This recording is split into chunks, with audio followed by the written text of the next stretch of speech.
start with, Councilman Ed Waters is not here tonight, so Rick Fisher, you're up. No report tonight. Okay, thank you, Rick. Jeff Terrell. One thing I really have is, I think I talked to Randy about this about a month ago, I know everybody knows the Walmart drone delivery thing, but I've got a meeting set with that guy next week, just to kind of fill everybody in on kind of what's going on, how they operate, what happens if they do crash, like they had one crash a couple of weeks ago. So he's going to give me info. They're all tight-lipped about it. I don't know why, because you can get more on YouTube than you can from him. But anyway, he did agree to meet with me next week, and I'll get more info and bring that back to kind of see just kind of so everybody knows how they operate, because I know some people are saying, well, they won't deliver to my house, and there's reasons for that. So, but we'll find out more, and I'll get back with everybody on that. All right, awesome. Thank you, Ed. Or Jeff, I'm sorry. Susan Baker? Just, with all the wonderful weather, everyone getting out and enjoying the parks and walking around, I want to ask everyone to remember that we do have a leash ordinance, because we are having a number of groups gathering and having their dogs play in the park without leashes, and I've even had 2 incidents in 30 days with dogs just almost knocking me over. But we just want to keep it safe so everyone can enjoy it, enjoy their dogs. We don't want anything to happen to them either, but we really do need to make sure that they're reminded. That's All right. it. Thank you, Susan. Amanda Fenwick? I don't have any updates, Mayor. No? Okay, leaving it all up to me. Okay, boat ramp's coming along really good. I'll let Mike talk about that more here in a minute. They've done an amazing job on this building so far, so I want to touch on what a great job they've done on this building. And then 4th of July, let's talk about 4th of July. At the last meeting, I made a comment about the Civic Club doing their own thing on June 28th. And then the Civic Club reached out to me because we took July 4th to do our citizen celebration and our 250th anniversary. Since then, the Civic Club wants to merge that and do one celebration, which I'm totally fine with. We actually tried to talk about that in the beginning, but they were going to do theirs on a different day. So now, to go back and retract those words, there will be one celebration on July 4th. The golf cart parade will be on July 4th. Everything's going to be on July 4th. Unless they decide to change that, that's what it's going to be.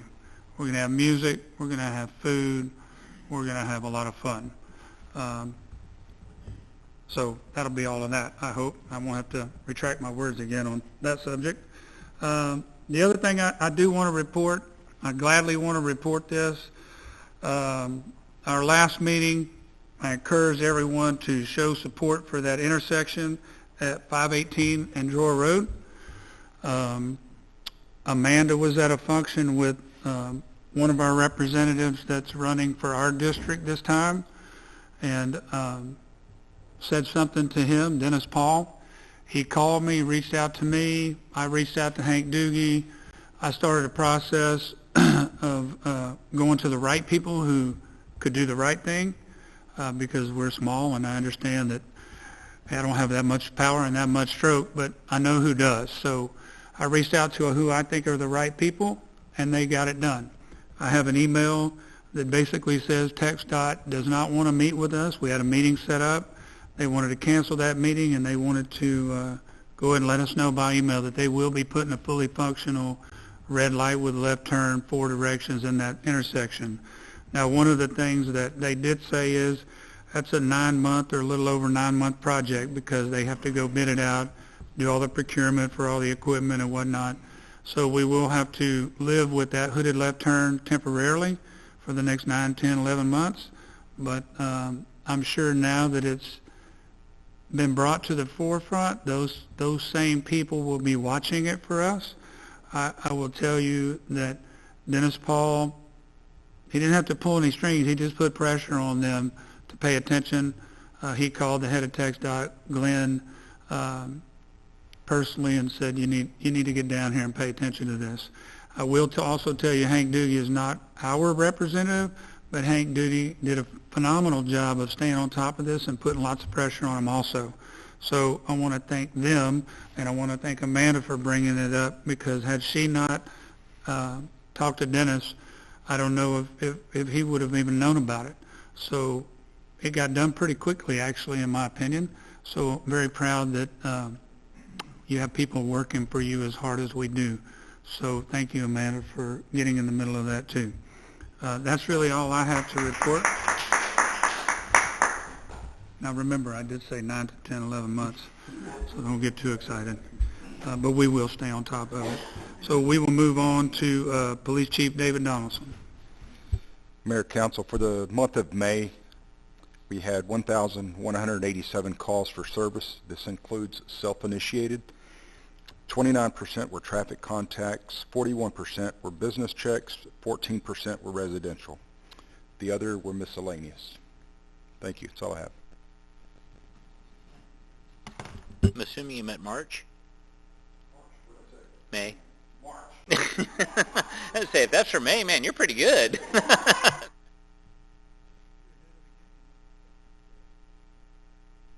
All right, thank you, David. City Administrator Mike Cram. Thank you, Mayor. Within the past couple of weeks, we've had several different things. Cheryl has renewed the city's property and flood insurance policies. She took care of that towards the end of last month. We had 2 damaged palm trees removed that had been marred by recent freezes, and we had them taken out before they were falling on anybody. One was on Birch Street, right by where the Christmas tree pad is, and the other was in front of City Hall. We will be replacing the one in front of City Hall. It'll just be a smaller tree. There's a groundbreaking ceremony for the VIP Marina expansion and the ship store project that will be on 4/22/26, so April 22nd from 11 to 1. Mayor and Council, you should have received an invitation to that. Please let Christy know if you'll be able to attend, because they're going to have some catering involved with it, and just want a head count. Boat ramp update. The boat ramp itself was poured today. We have a concrete boat ramp. Next up, they'll take the panels that they made the cofferdam out of. They'll shave those off even with the boat ramp. The few right at the shoreline they might actually remove, but where it goes down deeper, those will remain, and they'll have a diver go in there and cut those off even with the boat ramp. There are about 8 remaining piles to be driven on the south pier, at the end of the pier and for the T-head. They have to move the barge and crane first, so they have to do the piling removals and that shoring removal and all that, and they can get those done. Next week, they should start prepping the parking lot and getting it ready for paving. So it's moving right along. I talked to Jimmy, who's kind of the big boss in charge of the project today, and he said he's still confident that they're going to come in really close to the end of April and have everything completed. So as long as we have good weather between now and then, right around the very end of April or first week or so of May, we should have a fully usable park and boat ramp. Just a reminder to council, we're going to have to go out for a lighting contract to actually install lighting. We had the infrastructure included in this project, meaning the poles and the conduit, but we didn't have a lighting design done because we weren't sure how we wanted to do that yet. So we'll be getting with lighting folks, contractors in the weeks to come, and bringing something back to council for that. Cheryl has submitted the first 2 requests for reimbursement to Texas Parks and Wildlife. We got a confirmation today that one of those has already been approved. So that's a great first step, but it doesn't really tell us anything because we don't know how long it'll take to clear the comptroller's desk. And if you know anything about those offices, the more you bug them, the slower it goes. So we're hopeful that it'll get expedited pretty quickly, because they responded really quickly after Cheryl went through the rigmarole and the reportal for the grant. Depot Park issues. I got a contact high yesterday when I drove by Depot Park, and it was apparent. But I think we need to, and I don't know, Mayor and Council, if you guys want to have a workshop about this. We've had, just since I've been here in the last 2 years, I've had so many complaints from people and just words in passing about issues we've had historically and continually at Depot Park. Our police department can't be everywhere. They can't be there 24/7, but I mean, we've had to take bushes out because of the things that people were doing in the bushes. We've actually had a resident that's moving onto the island that bought a house near there offer to replace all the rose bushes that were at the fence line there if, we can get them protected and not have them trampled on and people using them as their own personal outhouse. So it might be worth us considering having a further conversation about what we want to do to solve some of the problems that we've had recurring at Depot. And Mayor and Council, if you guys are interested in having that discussion or setting something up where we can discuss that as a group, just let me know and I'll work toward that end. Angie received a quote to complete scanning of all the construction records that we have stored at City Hall.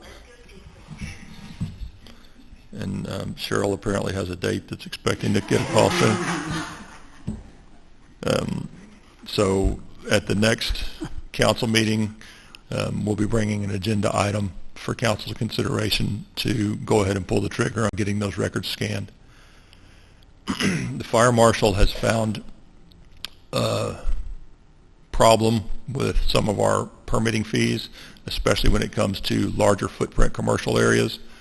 I'll be bringing something to council next meeting as well on a particular short-term fix for one of those things where we were going to charge somebody way too much for a permit processing fee. And I'm glad he pointed it out to us because it's an important part of our city income and we don't really want that person to get angry at us. Finally, I have a meeting Friday with the association president from Lazy Bend to sit down and talk with them about possibly accommodating golf cart traffic through the end of Lazy Lane when that bridge comes down on Clear Lake Road, just so that we have some traffic avenue to get back and forth to.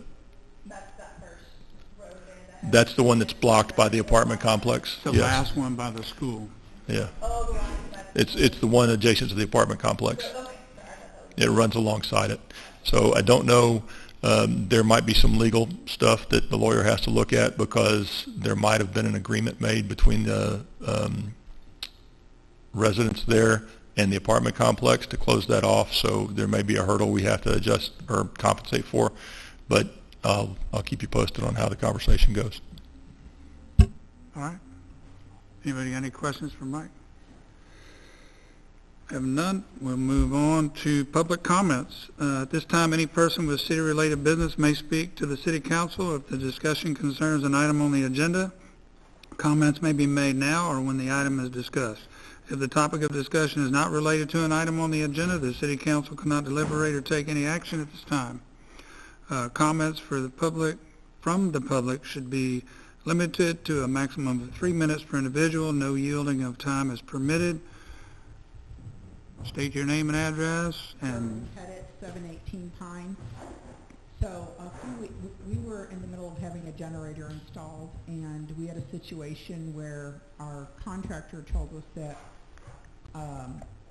the platform was denied, and it had to go up to this ridiculous 3-foot platform, and that all took place on a Friday, and that Saturday we were having a town hall meeting, so I actually asked about it here, like, why would I have to go up to that? And then whatever. So Mike Cram and I met on that Monday, and we looked at everything.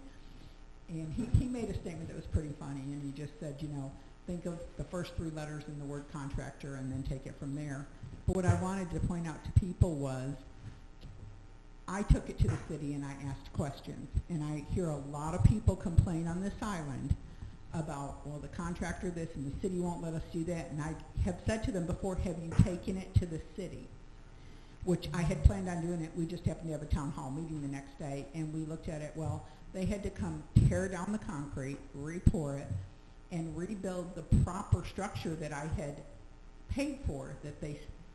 My guy was gone, and it was the general manager for weeks who just decided to take everything upon himself and say, this isn't in the file, and I kept telling him to dig deeper, because you're going to find every document that you need. This isn't my first rodeo, and I've built things before.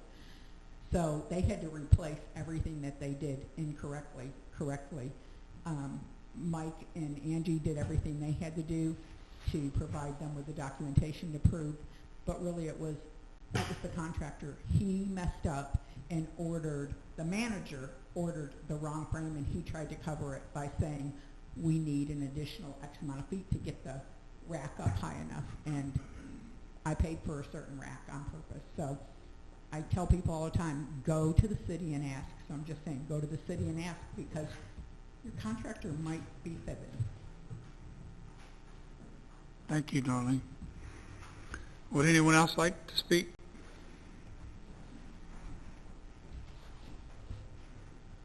Hi, Mary Cooney, 930 Elm.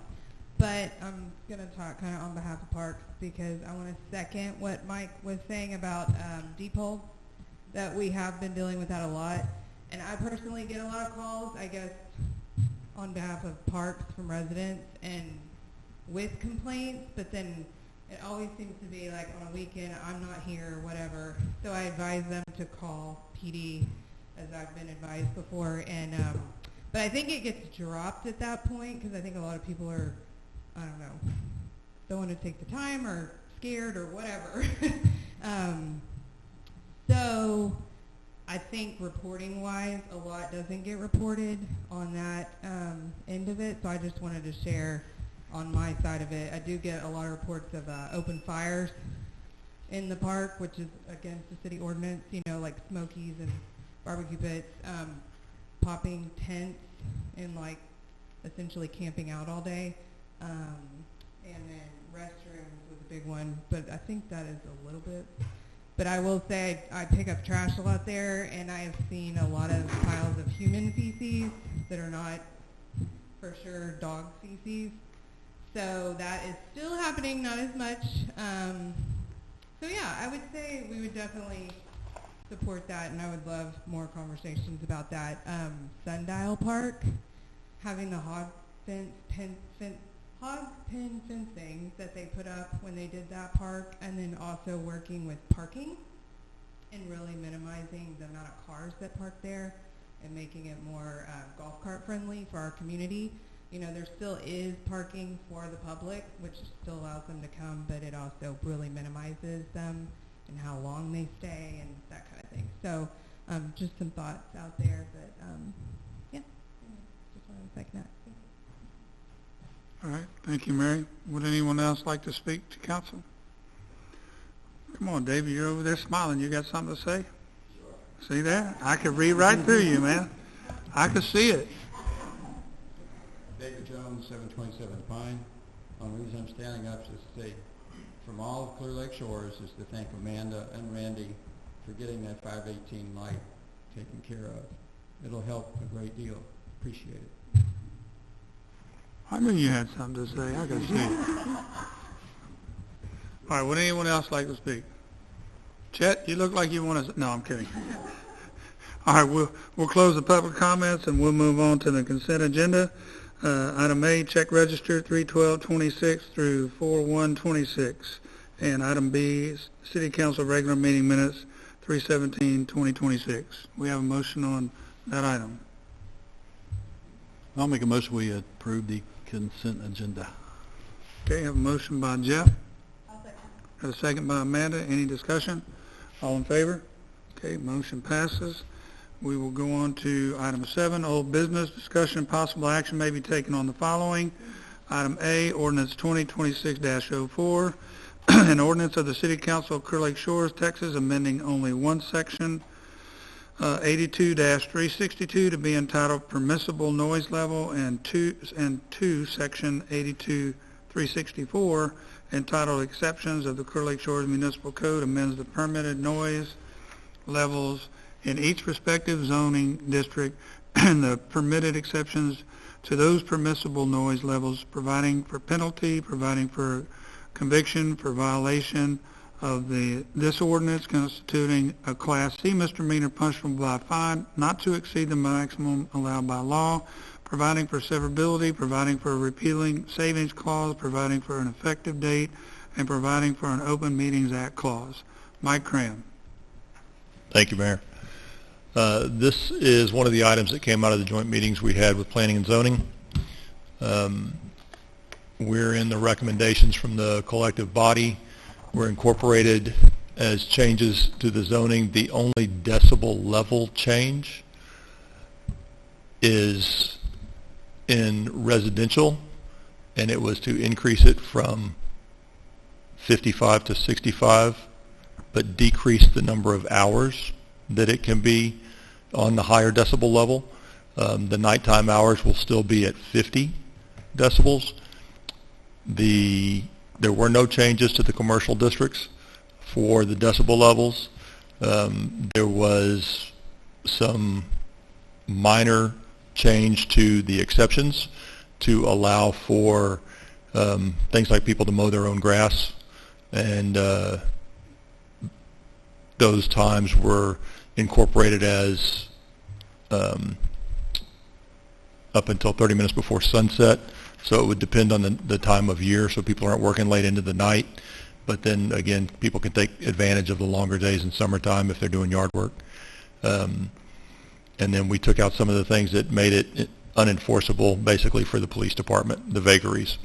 Other than that, the changes you see in there are like 1-minute differences that the attorney caught to make sure that we're covering 24 hours and not having two times with two different decibel level considerations. But really the changes are very minor except for that 1 decibel level change. That's the only significant change in the whole thing.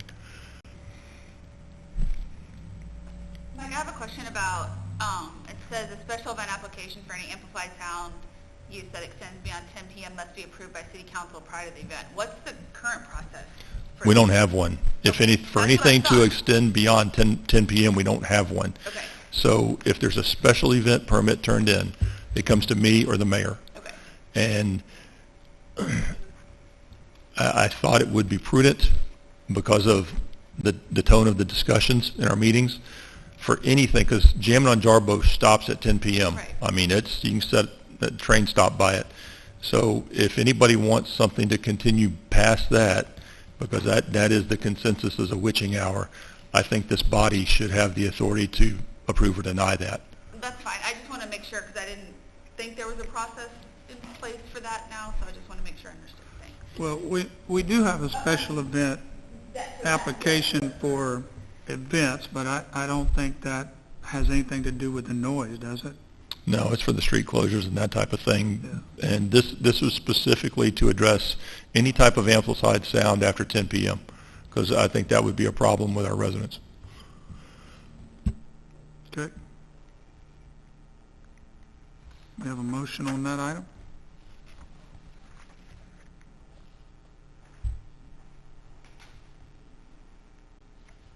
I'll move to approve ordinance 2026-04.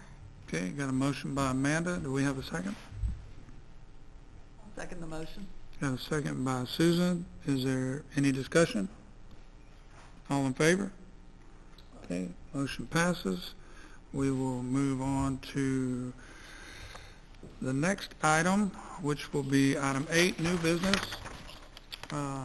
Discussion of possible action may be taken on the following items. Item A, Resolution 2026-04, resolution adopting the investment policy for the City of Clear Lake Shores. Mike Cram. I defer to my award-winning finance director. It's a matter of formality. We have to have our investment policy reviewed annually. There's been no changes to it, so we just have to get it, not to approve it. I think you're doing a great job with our investments, by the way. Thank you. Okay, do we have a motion on that item? I'll make a motion that we approve resolution 2026-04. Have a motion by Rick, I'll second. got a second by Jeff. Any discussion? Hold on, that's the same ordinance number as the one we just approved. That's a resolution. Oh, got it, resolution ordinance, got it. It's a resolution. Words are hard. You were just checking to make sure we were awake, You're right? good with numbers. Okay. Sorry, my bad. Okay, so is there any discussion on that item? Okay, all in favor? Okay, motion passes. Unanimous. We will move down to item B, consideration and possible action to approve replacement of the existing wooden and concrete ramp and handrails at the clubhouse for an amount not to exceed $30,500. Mike Cram. Thank you. As we started digging further and further into replacing the things around the clubhouse, we kept uncovering more and more gaping wounds. The cost of this has gone up considerably, and I truly apologize to council and the residents for that, but we had no idea what we were going to uncover. We did not expect to have to replace 12 piles. That doesn't come cheap. We had to do a lot of things that we didn't really expect. You know, we didn't expect the roof to be almost caving in on one corner. And I've had numerous conversations with people since we started this project about incorporating the handicap ramp and seeing if we can get it up to speed that we're getting the rest of the decking and stairs and stuff up to. I think we need to. I think it's a worthwhile investment. It's something that if we don't do, it'll cost us more next year and the year after that. And I'm just hoping that City Council will approve one final tranche of investment into this 100-year-old building so that we can get it sturdier. And that way, next year, if we're sitting well, we can look at making the inside match the outside. And keep in mind, this, yes, we got into a lot of things, but this is years and years of not doing the proper maintenance and taking care of little things as you go. So it kind of all came at one time, to be honest. So I realize you're apologizing, but that's not your fault. That's really our fault as a city for not taking care of a building. But thank you, Mike. Do we have a motion on that item? I have a question.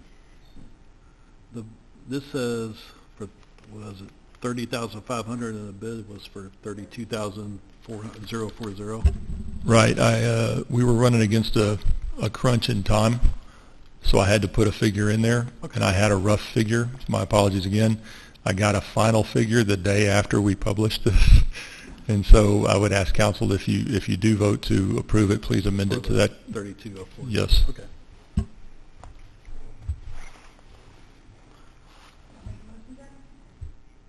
Yeah, I'll make a motion. We approve item B to replacement of the existing wood and concrete ramp and handrails at the clubhouse for the amount of $32,040. Okay, have a motion by Jeff. Got a second by Amanda. Any more discussion on that item? Okay, all in favor?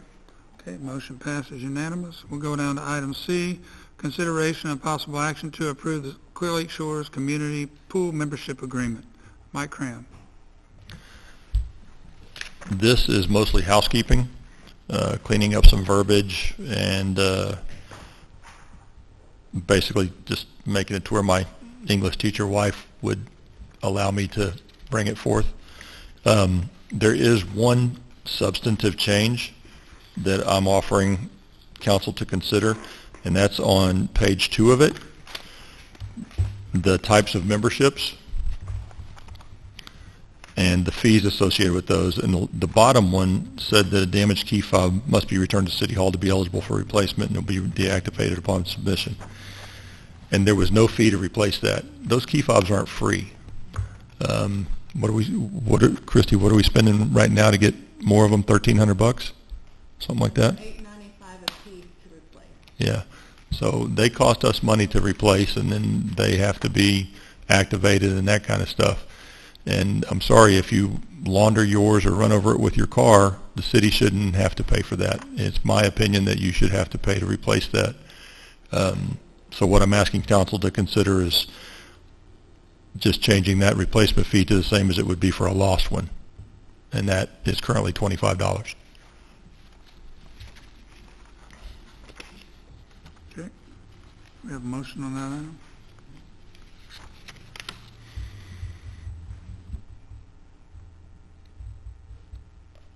I move to approve the consideration of the action to the Clear Lake Shores Community Pool Management Agreement.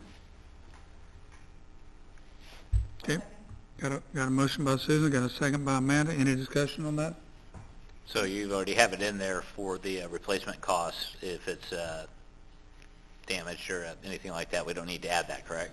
Right, I just included, if you lost one, it's $25 to replace. So I just got rid of the bottom one and put "or damaged" Okay. up with the lost one. All right. That's one. That's what I was thinking. I wasn't understanding if you needed to have that put in there or you already had it put in there. So, all right, cool. Thanks. It's good. All right. Was there any the date when we renew this annually? It may be that's been like that forever, but does that month make sense? When it starts? Christie's been renewing those things for years. I'll let her speak to it. Beginning of May? I think it kind of fell with the school because of because May, all the kids get out of school. Okay. So I think that's my thought. I don't know if that was what. That's also when they start having the lifeguards. So the question I have with that though is if someone moves into the neighborhood or someone decides to want one sometime in the middle of the year, how is that handled? It's good till the end of that same year, and then they have to renew it. But if there's no change, it's charged the same amount no matter. There's no prorated charge or anything like that. Kind of the two-part question to get to that part. Okay, thank you. Okay. Any more discussion? All in favor? Motion passes unanimous. We'll move on to the next item. Item D, consideration and possible action to approve a 3.5% processing fee for all credit card payments. Mike Cram. So, as you're aware, we have gone to our first ever real accounting and finance software for the city. First ever. Well, it really is. I mean, we were using a glorified home checkbook before, and the credit card processing comes at a cost. The banks charge for that, and so most cities charge a fee for that ease of use. Most entities do. We have not. And last year, in 2025, we paid almost $8,000 in fees so that people could use their credit cards to pay us for things. All we're asking is that they pay that. And so the fee is automatically calculated in the software that we're using now. And so we would have to then get charged for that fee on top of it already being calculated. We'd have to pay it back, or it'd cause an accounting nightmare too. It'd cost Cheryl and the court some extra work. All I'm asking is that we recover our costs. That's all that 3.5% is. It's what we get charged for processing those credit card payments.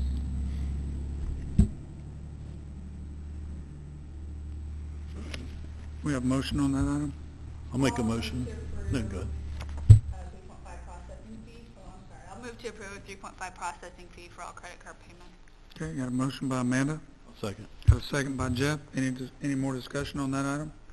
What is the other is there another method or two of payment if they don't want to pay? They can write us a check. They can pay us in cash. Yeah, it's a convenience fee. Okay. All right. Thank you. Any more discussion? All in favor? That motion passes unanimous. We'll adjourn the meeting at 7:04.